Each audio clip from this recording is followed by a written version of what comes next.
somewhere. Yeah, being broke. Bourgeois. Yeah. Gen Z, you think you guys coined the word, but I've been living it. Okay. If you don't tell your money where to go, it will tell you where it's been. I know you told your friend you're not okay. And tell me what's wrong and why you never said you felt that way. And guess you're trying to stay strong and fake a smile until I look away. Hi everyone, my name is Kathy. And I'm Koi, and I am every woman. So, welcome back. Today we want to talk about something that affects everyone, really, everyone. Money. MONEY. Money. Yeah. So, I mean, love it or love it. I don't think anybody hates it. Everybody needs money. Yeah. Now, this topic is especially sensitive to single parents. But it is sensitive to everyone. Yes. But let's talk about it in our reality. Yes. Where do we start from? When it comes to money. So this is what I think. Growing up, we didn't really learn about money.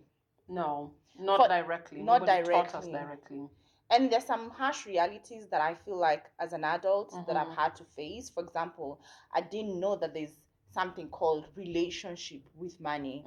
I did not know about the taxes and, you know, that how much I'd have to face them as an adult.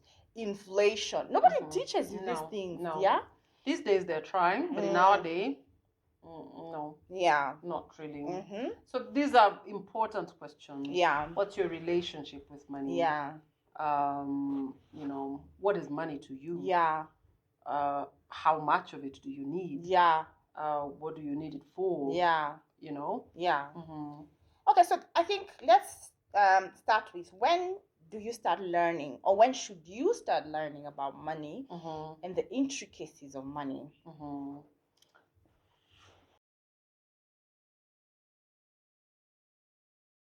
Yeah. Yeah. I'm gonna go first. Yeah. I think as soon as possible. Yeah. I mean, currently, now that you ask that, in my house every evening we have a shop. Yeah. And we're selling sweets. Yeah. And we use real money. Now, the purpose is not even so much the money, it's more of math and teaching number patterns. But it's also money. Yeah. Now my kids can tell, you know, my 7-year-old just couldn't tell. Yeah. Now she knows that's 5 shillings, that's 1 shilling, that's 20 shillings, and that's important. Yeah. So I think it should start early. Yeah. And so, okay, so at least we as parents now know that it's important to talk to our children about money, no matter how young they are. And you can use an example like the one you've given, just like having like a shop at home, or you can involve them in budgeting, for example, or you can involve them in doing the math when you go shopping. Yes, let them pay, let them see what changes, you know, gets back. Let them see that there's transaction, right? Yes. However, we didn't have that luxury. So when do you start learning about money? Where do you go to learn about money as an adult? I think is something that we need to address. So I truly, honestly believe that you learn every day. There's no day that you don't learn something new about money. But I think where to go to is very crucial, especially if you don't know what your relationship with money is. Then where you start from is very crucial. And now that I'm even thinking about it, then we might need to start by understanding what money means to you and why it means whatever it means to you.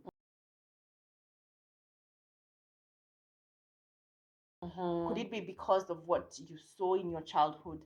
Could it be because of your experiences with money? What is money and how do you relate with money? And how does it affect your everyday life? You know? Do you have anything? I mean, I feel like I look at money as a means to an end. Money is a means to an end because you could get into an arrangement where you're not getting money, but you're getting something else in exchange. Yeah. Right? So if your end comes without needing money, then you don't need the money for that thing. So money is, for me, a means to an end. So you are working towards something and you're using money to work towards something. Yeah. Exactly. So it's not just amassing money just to have the money. That's not the end. The money is not the end. There's something you need it for. Yeah. Okay. I have a question. So if you see money almost like a means or a channel to get to where you're going, then don't you see a danger in losing, because it's a channel to where you're going, then it becomes a very important part of your life because you really want to get there. I want to just play a devil's advocate for a little bit. No, on the contrary. I feel like if my eye is set on the prize and the prize is where I'm going, then I start working out what I need for it. Yeah. Money is what I need, but can I get there without the money? Yeah. That's also possible. I'm just looking for a means to get to where I'm going. Yeah. Okay. For me, I see it a little different. For me, I feel like money, just like oxygen, you need it every day or every other day. Whether it's hard cash, credit, money in the form of credit, money in form of M-Pesa, now that we have M-Pesa, whatever you look at it, it's a currency of life, basically. So for me, I look at it as then, because it's here to stay, then what is my relationship with it? Yeah. What really is my relationship with it? Because I know I can't live with it without it, but I know if I don't live with it healthily, it can come to ruin me. Do I become different and moody when I don't have money? Who am I really when I don't have money? Yeah. What does that mean for me today that I don't have money? How do I see myself when I don't have money? And I think just being able to just understand that, it's just money, the same way I need food. But with food, I can eat githeri today, and I can eat nyama choma tomorrow, and the next day pizza, depending on how much money I have. But the constant thing is, it's still, like in the morning when I wake up, it's still me, whether I ate githeri or not. Yeah. So even if I have 1,000 shillings in my pocket or in my account, between me and poverty, it's still me. And tomorrow when I wake up with 100,000, it's still me. So I have learned how to just see it as what it is, a piece of paper that I will need every day for my living, but it's not me. It's not me. Yeah. I usually say, there's a word Gen Z they've coined, and I love it. It's called being brocade. It's being broke bougie. I saw it somewhere. Yeah, being brocade. Bougie. Yeah. Gen Z, you think you guys coined the word, but I've been living it. Okay? Because for me, I could be eating githeri like at night, but when I walk out here with my head high, you won't know. Yeah. You will. It's not written here, my bank balance, so it doesn't change how I'm feeling that day. Yeah. It doesn't feel. It doesn't change how I feel that day. And I keep saying, even if I'm broke today, I'm not stuck to that situation with super glue. Tomorrow money will come, and I know the next day it will go, and maybe the next day after that I still will not have it, and the day after that is gonna come. So just defining that relationship with money, I think, is really important, because as you said, it's not going anywhere. It's there every single day of your life. It's easier said than done, though. Yeah. Because sometimes when you're broke or broke, there are times when it can mean food. Yeah. There are times, I've been broke in my single life journey where, for example, I like it when my kids eat fruits every day and like 3 types of fruits. And it's just the way I was brought up. It's what I want for my children.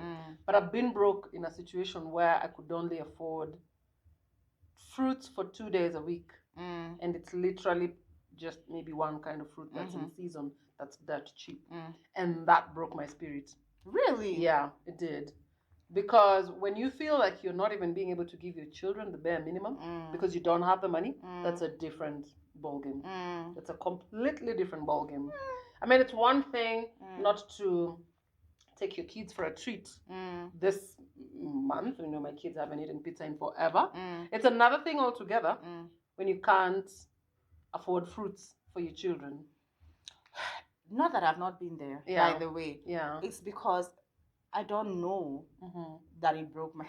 Really? No, it doesn't. Oh. And by the way, let me tell you, there are many days, many days. I remember there's a story I keep telling people a lot of times. You know, growing up, and, you know, I've given my life story here, a little bit here and there. And, you know, one time when I started now working in Nairobi, I was an intern somewhere. And I remember walking around and looking at people driving cars, and I was wondering, these guys actually afford to drive cars in Nairobi. Like, wow, wow. And that was me then. And you know, I just thought, yeah, it must be nice, but I never saw myself to get to that point. I think it's about just accepting where you are, because I thought, yeah, it's nice, but it is what it is. So how I see situations like those, by the way, because it's not like I haven't been in a situation where maybe I've had to break a structure that I've put in place in terms of provision in my household because of money. Remember, there's, you know, even mentioning at some point, especially when I went through the divorce, I not only had my child, but I had my sibling to take care of. So we had many moments of those. But for me, it's like, okay, we don't have today. So we'll get it, we'll eat it when we get it. Yeah. For me, that was my rock bottom. Really? Yeah, that was my rock bottom. I think I felt like fruits is such a basic thing for small children. Yeah. That I don't want to interfere with their development and their growth. Yeah. And the fact that I couldn't afford. Yeah. Just the, you know, to give them fruits the way I'd like to. Yeah. Was a big one for me. But you know, I think it's what we usually call surrender. Because, and I've said this before, surrender is not giving up. Surrender is just acknowledging that this is where you are. Yeah. But then as you acknowledge where you are, instead of dwelling on feeling bad, also acknowledging that it's temporary. I think I draw comfort from knowing that it's temporary. Yeah. And so I feel like, okay, fine, I really want to provide X, Y, Z, but I can't now. I'm not lazy. It's not like I'm sleeping. I'm still going out there. And I know because of that, it will come. Let me give you a solid example. There's one time I needed to pay school fees. I honestly didn't have. My daughter was in school. And if you are paying school fees in Nairobi, you know how much school fees is. It's crazy. I can't even, you know, if you compare the same, just an average school in Nairobi, then my brother was in university, and he was a parallel student. I needed a lot of money, and he came home and he told me, if we don't pay school fees by Friday, then I will have to defer and go to the next time. I just looked at him and I told him, yeah, it was Monday. It was a Sunday. I told him, okay, yeah, what do I do? What can I do? I told him, okay, yeah. I would have chosen to feel sorry for myself and just wallow in that. But then, what you do? I just told God, you know what? You see, you've had. It's not like you even knew before that message got to me. You have had. And I think this is what we call typically walk by faith. On the same week on Wednesday, I met someone somewhere. And that's why I say, I don't carry my brokenness here. I go out with a full spirit, because that's what they say, extend favor to man so that can be extended back to you, because that for me was a testimony. On that Wednesday, I went somewhere to lunch. You remember, I have nothing, zero. So even this lunch, I'm just hoping this person will pay. It was a work lunch anyway, so I knew one way or another it's going to be taken care of. And the person that I was meeting came with another person who said, oh, by the way, they need someone in marketing, consultant, blah, blah, blah, and they need this and this. to be done, and they asked whether I can be able to do that, and I said, yeah, I can be able to do that. And they said, okay, can you be able to do it quickly? Yeah, okay, fine. Can can you send me a proposal tomorrow? This is the budget we have, and if you would need a down payment commitment. They paid exactly what I needed. I had that money on Friday morning. That's a testimony. Let me tell you, if I went feeling down and wearing my brokenness, do you think I would be approachable to get to that? And so that's why for me, I keep saying, it is sad, yes, but that shouldn't break your spirit to the point of you still go out there now wallowing in that. Don't carry your brokenness on your forehead. Do not carry your brokenness. I'm not saying be proud, especially if you need to ask for help, but don't carry it here. Carry it shouldn't change your spirit. Yeah.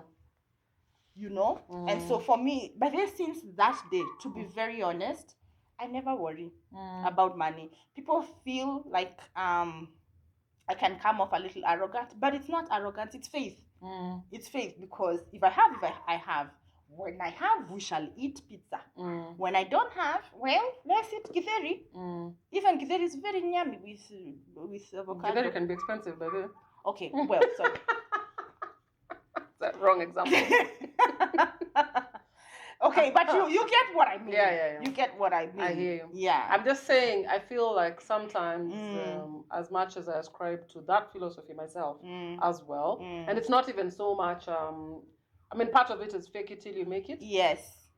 And part of it is, this is the life you find yourself in. Yeah. Put your head up high and, survive it. Yes. It's sometimes, yes, it's easier said than done. It's easier said than done. It's easier said than done. Okay, so let's talk about money in the family setting. Yeah. Another touchy area. Yeah.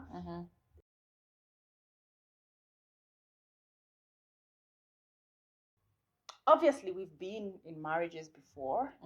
How was money shared or not shared then for you? And what are some of the things that you would say were good practices when it comes to money? And which ones you wouldn't do so much if you find yourself in a marriage again? Well, in my marriage, for example, in our premarital class, they say there should be no secrets where money is concerned. So you need to have one account and blah, blah, blah. Well, we didn't have a joint account in my marriage, but our finances, it was a pretty transparent affair. Yeah.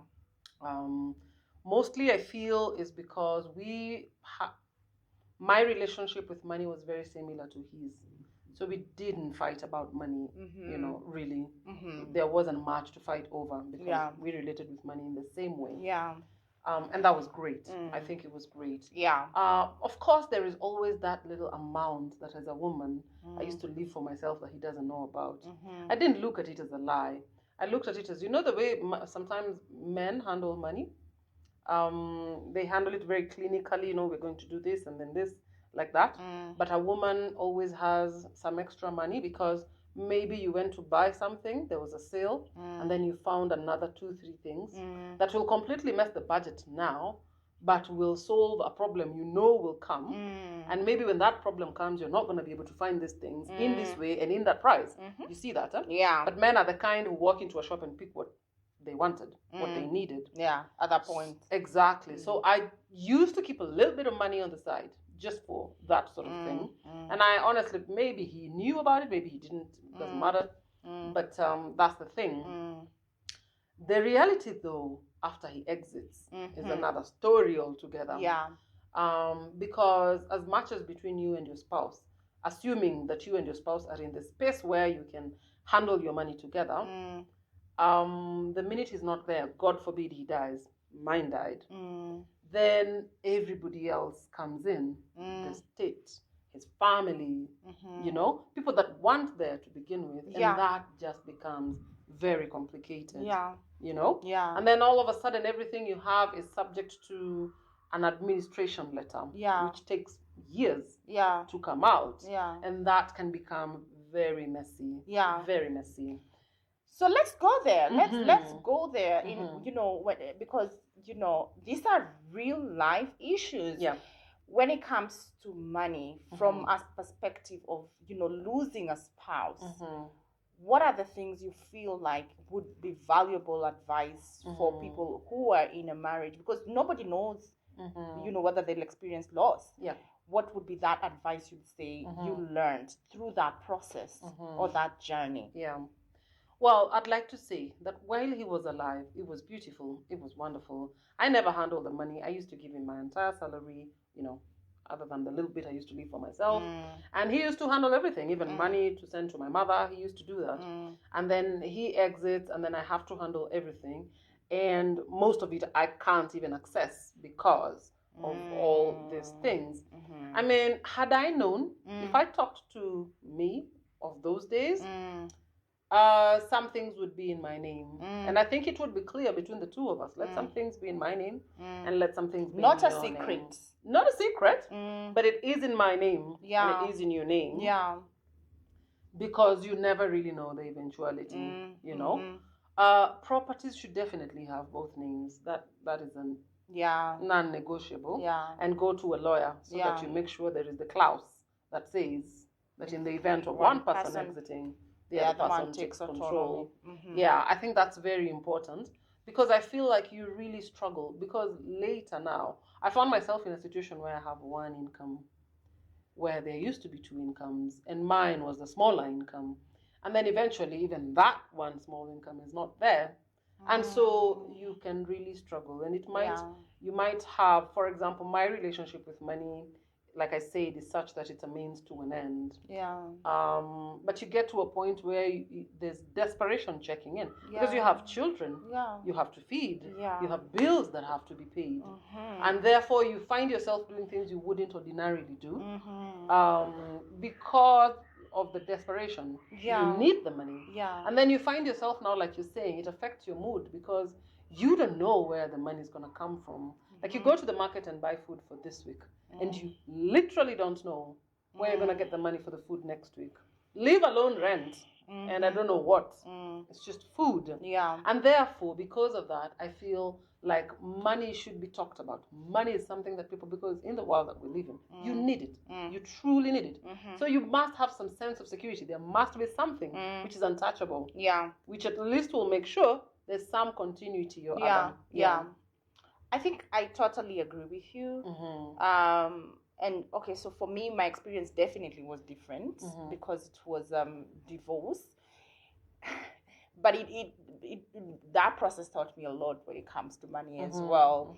And starting out again, just like you, I was okay sharing the little that I had within the marriage and all that. But until it's so funny because, and I've said this again in the divorce video, if you've not watched, please go back and watch. The line between loving someone and hating them is so thin. And you don't know when it's gonna happen. Yeah. And so I also, if I'm to speak to a lady or the women who are married now, I'm just saying, well, we hope your marriage works because marriage is a beautiful thing. However, you should be ready to leave if you ever need to. Not because you will, but if you ever, for whatsoever reason, you should be ready. At least have something that can cover you for 6 months for yourself or for you and your children, if you have any, so that you don't feel shackled or locked up, because marriage has tendencies of making you feel like that, and it's worse if you're not financially stable. Yeah, it's worse. And so, I mean, I would say yes, keep something for yourself. It doesn't necessarily need to be a secret, by the way. Just keep it. Keep it for yourself. Let it be in your name. Let it be easily accessible for you in your name. And so that if you ever need to use it, it would be so much worse if you need to leave and you're not prepared. You'd rather be ready but never ever need it. That's the thing. That's true. Yeah. That's just like having insurance. Yes. You're better off having it even if you never use it. Exactly. Yeah. So I personally just, say as a woman, be ready, be prepared to walk out when you need to, and that calls for money. Mm-hmm. So and you don't have to do it with spite or anything. Just a little something that you know, for example, that would keep you for, let's say, 6 months. Yeah. Until you find your footing, you know. And that doesn't even have to be like a stash you've kept somewhere. Yeah. That can even be a charmer. Yes. That you have, that Yes. you all know you have a circulating fund. Yes. Which you can borrow from. Yes, yes. Or take out your shares or whatever. Yes. It can be in the form of some property somewhere. Yes. You know? Yes. It can be, it can present itself in different ways. Exactly. Yeah. Absolutely. The way you've said, nowadays you don't even need to own a house, for example, to run an Airbnb. You can run an Airbnb business on rented rented terms. Yeah. But that can act as your plan B, for example, whenever you need to use it, right? Yeah. So whatever that cushion or temporary basket support that you might need, create it, define it. You'd rather never use it, but not be ready whenever, like not have it when you actually need that cushioning. And then even if you look at it from another angle, even if you are in a wonderful union where your relationship is great, you could get to a point where in the union you need help. You need financial, something happened. Yeah. Then at that point you have something to save. Yeah. Yeah. So I think a nest egg is, a thing that will serve as a bridge. Yeah. Until is important either way. Yeah. Yeah, it's important either way. Yeah. How do you then, how do you build that? For me, I would say it shouldn't be until you're building it for that. It should be just work towards either an amount or, as you said, an investment or just something that is in your name and you have control over. And it doesn't have to be big, by the way. It can be even just something that you put in, let's say 1,000 shillings every month. Kenya shillings, for those who are watching out of the country, equivalent of $10.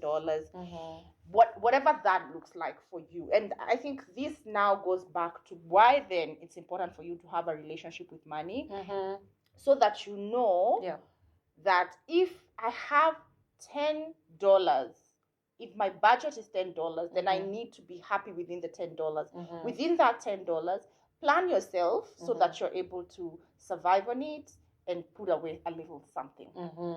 That's true. Yeah. And those fundamentals will help you such that even if you grow from $10 to $1,000, the principles are the same. The same. That's the principles are the same, just the amount grows a little bit bigger, but the principles are the same. And that's why it's important to form that relationship earlier on, so that you're more secure. And that way, you live your life more freely. Yeah. Because you've already thought about your worst. You already know what your worst is, and you're already kind of prepared. It might not even be all the way through, but you have an idea of. That's important. Yeah, I call it my plan Z. It's my plan Z. Yeah, I need my plan Z to be watertight. Yes, and then somehow I never get to the plan Z. Yes, but just because I know it's there, I'm okay. It liberates you. Exactly. It's like playing in a circus. Yeah. When you know there's a trampoline down there, you will give it your all. Exactly, because even if I do and the beautiful thing about giving it your all is that you will most likely not need to use it to fall that far down. Yeah. That's true. It's a very interesting dynamic. It's a very interesting dynamic. So you might think that you don't need it, but actually having that plan liberates you. It does. Empowers you to even take greater risks. So personally, I'd encourage women out there to plan for it. I'll throw something out there that I was talking about with my widow friend just the other day. Yeah. The thing about widows also is that your mortality is a very real thing to the surface, because death has come to you so closely. You do think about your own death, and it worries you sometimes because you think, if I were to die today, my God, what is going to happen to my children? So we normally have to, for example, I personally, together with that friend, we had to sit down and face that fear, like face that beast in the eye and hit it with a sword, because it brings debilitating fear. You feel paralyzed. But we got to a point and told ourselves, listen, put aside the plan, tell yourself, I want to acquire this property. I'm working on acquiring this property. I have 2 children. I would love to acquire 2 properties. Not just so much for them to inherit, but more of, if I die today and I left my children with whoever will take my children, at least they have this to help them with their education, and this to help them. And when my kids are of age, then hand it over back to them. And the minute you have that as a plan, you're good. And then you also extend some grace to yourself. So if I say this one property is for 1 child, thank you, God, I'm working towards the other one. But if I die before I work towards the other one, this one thing will help the both of them, and they will share. And that just sort of frees your soul. Yeah. And you keep praying for life, yes, but you are okay. Yeah. You're at peace. Let me tell you, it's not just widows, even us single moms who are single through other ways. We go through that thought. Yeah. We go through that thought a lot. And especially if, for example, the father of this child is not financially supporting or does not take up a bulk of the responsibility towards the child. Yes. You have no choice. You will have to think about it, let me tell you. Yeah. And actually it was the next topic, the next subtopic we're going to talk about, finances by single parents. How to take control of your finances as a single parent. How do you take control?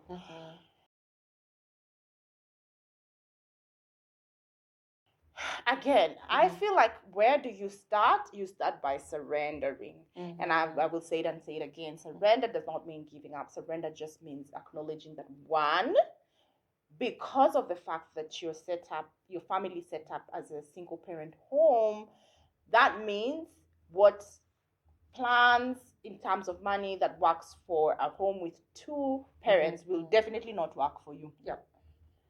Yours needs a lot more planning. You can't make hasty decisions. A lot more. Just accepting that. Then now come up with a plan. Yeah. And I usually say your best friend is a budget. Yeah, that's true. There's something I had somewhere, and I want to put it out here today, is that if you don't tell your money where to go, it will tell you where it's been. So you have to plan. And planning for money is called budgeting. And I truly, honestly believe that if your income today is, for example, $200 in a month, if you're not able to plan and be happy with that $200 in a month, there is no day you'll be happy with $200,000. Yeah. The fundamentals are the same. Yeah. So liberate yourself by first removing your identity from how much money you have. So if your income is $200 in a month, plan for that. Apportion money for food, for basic needs, apportion and put away a little something. Yeah. It might mean that you will sacrifice on something, but put away a little something for yourself. Have the basics of that, your major expenses and all that. Limit yourself to that. Trust me, once you know how to manage at that level, then you can manage at any other level. What do you think? I saw something. It's not how much you have, it's what you do with it. Exactly. Yeah. Yes. So I know a case of 2 people that I know closely. Yes. And one has made a lot of money. Yes. But not much to show. Yes. And one has never actually really made that kind of money, but with a lot to show. Yes. So I think your statement is real. Planning for the money, budgeting for it, and making it work for you. I think that's the key thing. Yes. I want to say here also, as a single parent, something that I've used as a survival guide for myself is questioning. So things I used to do, which I used to think are crucial, I question them. What will happen if I don't have it? Also, okay, there's questioning, but there's different ways to get somewhere. There's always another way. There's always a cheaper way that's actually not so bad. Yeah. For example, I at one point of my life had to move from a more upmarket area into suburbs. And when you move to the suburbs, I remember telling myself that I'll be going to the supermarket, the large supermarket in town, like once a month. And one day I sat and thought it had been like 6 months and I'd never been to the supermarket. And guess what? We're just fine. Like the local shop actually has what you need. And that came to me as a beautiful surprise because we didn't lack anything. There wasn't actually anything we were lacking. We're fine.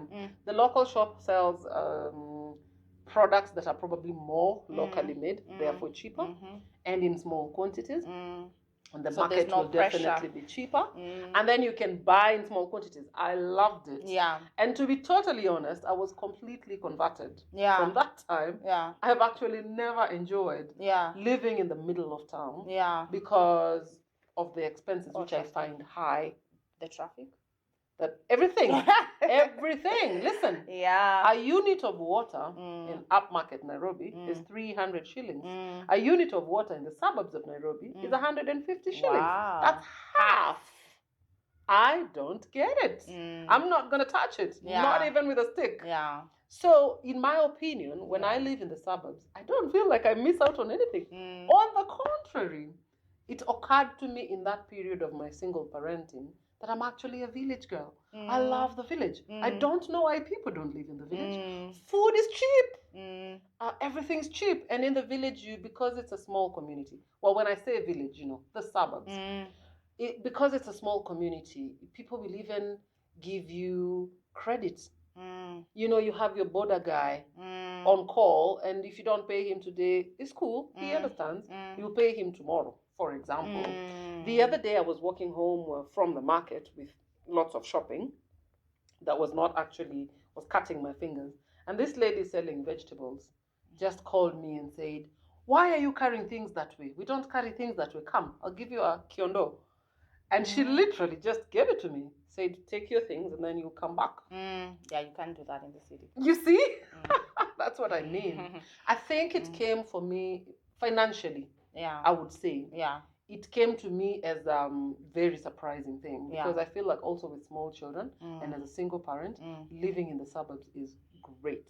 Because these days, the suburbs, when I say the suburbs, the village, you have power, you have Wi-Fi, you have water, you have everything. Anyway, when there is something in town, you can come and do it. Probably spend a night or not, or go back. So for me, it came to me with a big relief. Because rent is literally a fraction. I know. Of what I would have paid in the middle of town. And that for me is just, and then you will get possibly a bigger space, especially for us with small children. So you'll have a compound where the kids can play and play with mud and things like those. So I think what we are just saying here, guys, it's fast, just whatever you've learned from society, one, unlearn them. Two, define what works for you. By the way, pure basics. Self-awareness. What works for you, and then work around that. It doesn't mean that you shouldn't aspire for more, but also just part of money relationship is also just understanding that, okay, fine, this is how much I have now. My income is, for example, 100 shillings a month. I want to grow to 1,000. But in the meantime, this 100, I'll make it work, and I'll be happy about it. I'll be content. With this 100. Then, as I still get a plan of how to move myself to 1,000. Now, if you never ever get to 1,000, at least you've been happy, even with the 100. You're not losing yourself by trying to get to 1,000 and forgetting the blessing that you currently have. Me, that's probably what I'd say, and look at it from that perspective. The other thing I would talk to single parents about is just being very intentional in transferring that what, like the wealth and stuff to your kids. I think you had mentioned that earlier on in the video, and just being very, very intentional of what that would look like if you also exit. It's I mean, it is reality. Thinking about it won't make it happen. No, do it something. will happen when it's supposed to happen. Do something. So don't be afraid of thinking about it, imagining that if you think about it, you're jinxing it, like you're attracting it. No, that's not true. Yeah. So do something about it. Yes, do something. Yeah. And it's as easy as, for example, when you're putting your money away, maybe you're saving, let's say, in a money market or whatever. Ask them, what is the difference between next of kin and beneficiary? Oh yeah. Oh my God. That has messed people up. Yeah. Big time. Ask what it means. And what if I want to put my child who's under 18? What does that mean? What is the process? If I wasn't there today, who would access this money? Yes. When would they get it? Ask those questions, and then come up with a plan that works for your family.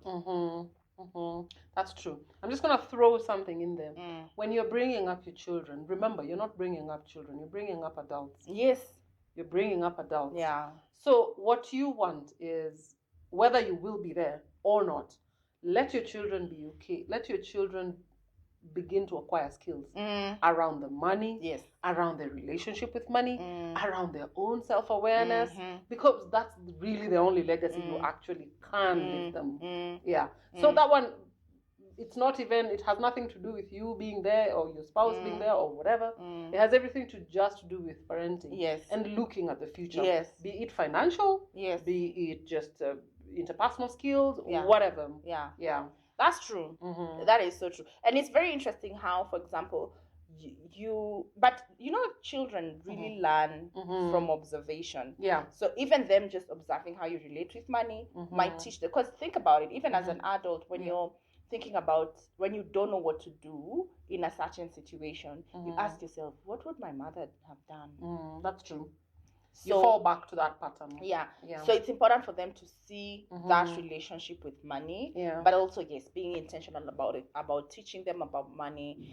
I think it's okay to even talk to them and say, this month I'm really struggling. Let them know.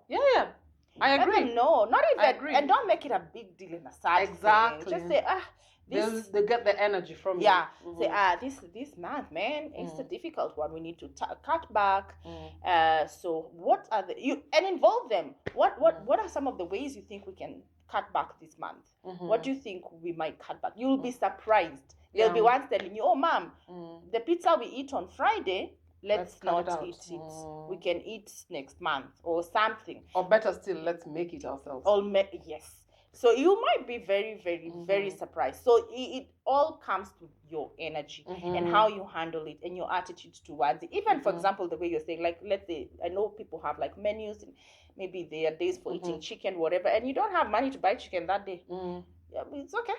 You just eat ugali and mayai. But if you eat it while whining, that's what you're teaching your children. And the interesting thing is that a lot of times parents think they're protecting their children from it, but they forget they're the ones showing their children that you should be complaining. I've had parents saying, I want my children to be, I don't want my children to fall down, in terms of the class. I don't want a school which, then if I can't afford it, then they'll have to drop so far down, or I don't think children don't even realize. No, they don't. Do they? No, they don't. And what's wrong with that? Like, that's life. Life is up and down. They should know that sometimes you could. That should not be a basis for your decisions. Exactly.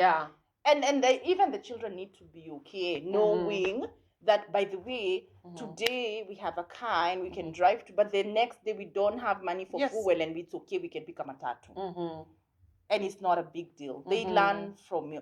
Let's not teach our children that there's something wrong in having financial difficulty. It's temporary. Flexibility. Teach them the temporality of money, because it comes and goes.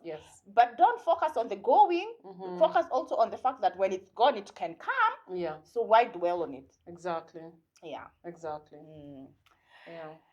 Okay, guys. I hope we've shared something that you can take away today. If there's an area on money and family and single parents specifically that you feel like we didn't touch on, please feel free as usual to share with us on email and on the comment section. Thanks for watching. Until next time, bye. As you fade away.